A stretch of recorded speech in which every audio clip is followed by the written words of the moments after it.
And I saw him, death with his mighty sting, exhaling in every breath the plight he brings. To the grave he gave victory, triumphing over life with the fear of endless sleep. Endlessly we hide from our mortality.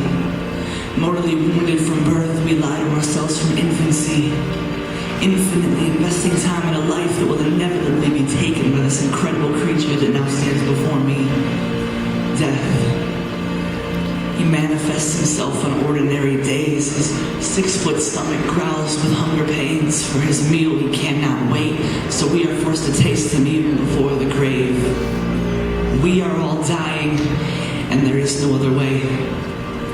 I see him in Haitian and Japanese earthquakes. He's hating the escapees of his cruel wakes. I see him in poverty, impoverishing the quality of life for regions that are reachable, and to those with the reach who find reasons not to reach out and treat what is treatable. I see him in disease, taking life out of uninfected yet affected families. I see him in oppression, pressing down on the oppressed and the oppressor. I see him in depression, in Prozac and pain pills and razor blades and bedside wills. I see him in abuse, physical, mental, emotional misuse. I see him in spiritual confusion, material obsession, physical possession. I see him in marital transgressions, a childhood remorse from an ugly divorce. I see him in our slavery to appearances, appearing to care more about our images than those in dying villages. I see him in our ignorance, ignoring truth for some comfortable inference. I see his emergence in our churches as we pull out emergency verses as determinants to religious differences, going on the defensive and defending our way of worship and making community worthless.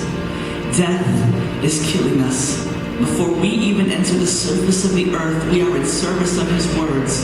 It is finished, the end of our birth. We cannot hide from his wretched curse, for death in his grave we constantly rehearse. Even God himself was coerced. Divinity immersed itself in humanity, humbly taking on flesh, scorning vanity. The world saw his way of life as insanity, insisting that he's speaking of this radical Christianity.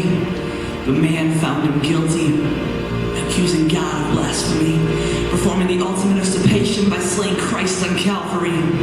But through their cowardly cross, Jesus the boss mankind with amnesty, championing over death with the beauty of his fatal injury. And I know many still doubt, and rightfully so, bringing up this inquiry. What does that poor Jewish man dying on a Roman tree 2,000 years ago have to do with me? I reply simply, Christ came and died to marry his bride-to-be, and though death could kill the groom, it could not kill the ring. Christ made us one with Christ in life, and matrimonies cling, and now the undying church and ever-living life